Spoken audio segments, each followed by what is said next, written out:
Hey guys, what's going on? Good to have you guys back to the channel, and if you're not subscribed, please hit that subscribe button. Lots of things in terms of fallouts from deadline day. As you know, a few guys have settled in. We got a nice message from Thomas Partey saying hi to the Arsenal fans, and just exactly what I've been saying to you guys all summer in terms of you guys just flooding the social media sites of potential targets. It's really made them feel at home, made them feel loved. And as I said to you before, players always want to feel that way. One player who didn't feel that way is Owar, Hussein Owar.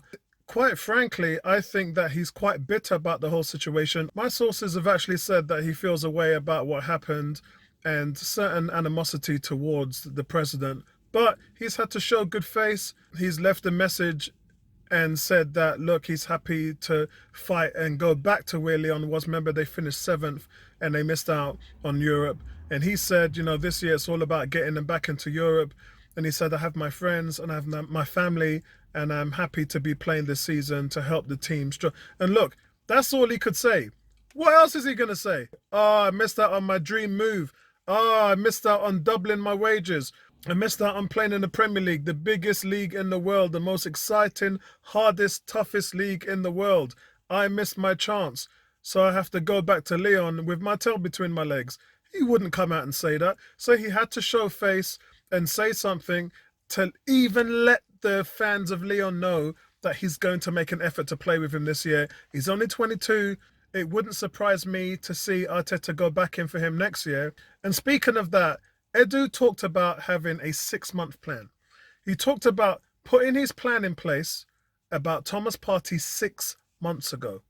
Guys, 6 months ago. This is the reason why we're hearing a lot of things about these targets have been scouted for many, many months, sometimes even years. And we can go back to Pablo Mari when he was at Man City.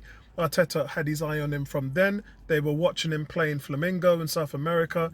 And then when you decide to pull the trigger on the deal, you know what you're getting.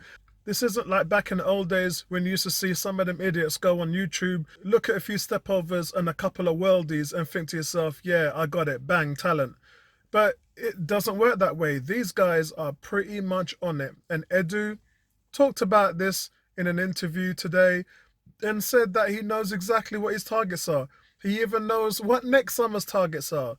And when a man talks like that, you have to give him some respect. One person who hasn't really had respect is Sev Mislintat. Came into Arsenal, wanted to be the technical director in terms of moving on from the scout position. It was promised to him by Ivan Gazidis. And when the new front office came in, when Josh Kroenke came in to oversee Arsenal for 4 months in 2018, that wasn't on the cards. And unfortunately, he didn't get what he was promised and he bolted out of there. Why am I bringing his name up? Because Torreira and Guendouzi, two of the players that he brought in, he also brought in Mkhitaryan as well. So all three players that he brought in have now left the club, whether it be on loan or permanent deals. And you have to feel sorry for the guy. I mean, look, Sev Mislintat's one of the best scouting minds of our age and in Europe, but we have reached a situation where literally all the players he's brought in have gone. And it's quite a sad thing, yes, because it hasn't really left a legacy. I would have liked there to have been some kind of legacy. But Edu has quite frankly said that the guys left because they requested to leave themselves. And I believe that we know what's literally happened to Torreira.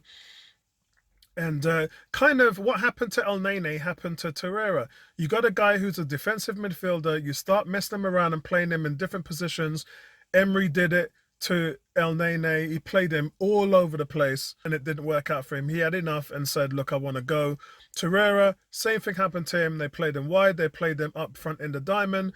And all he wanted to do was play defensive midfielder where he's adept at. And it's actually where he's going to play at Atletico Madrid. And a player cannot perform unless he feels at home on the field. And when you start to put round pegs in square holes, the whole thing just doesn't work.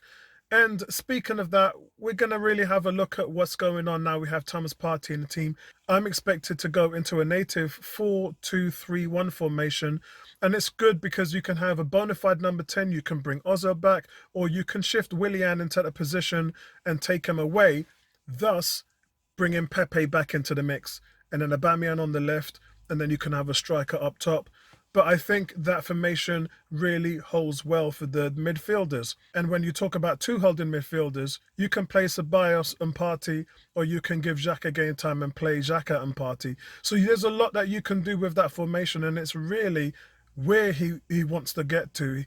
The 4-3-3, as we know, is a hybrid of that, but it's where the team feels most comfortable, more compact, and it's where you can get your ball winning skills going on, and that's something that we really need a lot of. Hard to get overrun when you're in the 4-2-3-1 because it's such a base static formation, so good against counter attacks, and it's really good. It gives you a key as well to attack. It allows you to still to push high up front, but I still prefer the 4-3-3 because I just think that although they say the other one is tighter, I think this one definitely makes you more compact. And I think that Arteta is going to be going through those changes this season, and that's really what I would like to see from him. But overall, guys, it's good that everybody's in the right place. Everybody's where they want to be, and it's good because you can't have a team that's unhappy about where they are, unhappy about what their position's playing, and unhappy about the forecast. Everyone at Arsenal now is kind of happy. I did talk to you guys on live podcast about William Saliba and asked you to please do the man some respect and stop asking questions about when he's going to start for Arsenal. Yes, some good news now in terms of where he's going to go. Arsenal are looking at a championship team. My opinion on that would be two clubs would favour for him. My opinion would be Watford. Watford would be one club for a couple of reasons.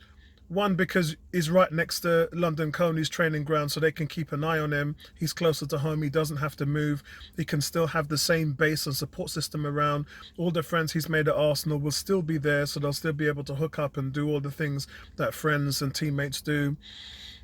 The second one is Brentford. I think Brentford would be a good commodity for him because it would allow him to be able to still stay in London and still kind of stay close to home.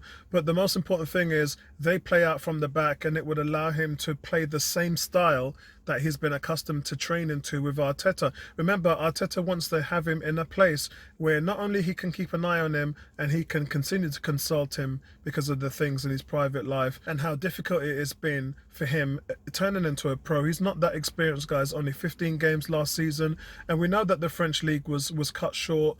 It's one of those things where the team likes to send you off a certain place to get experience, and when you don't play for certain reasons, it kind of messes around with that. You know he's going to play at Brentford. You know he's going to play at Watford. We all know what happened with West Brom and Serge Gnabry. It was a disaster, and it disillusioned the guy with British football, and he wanted out of here.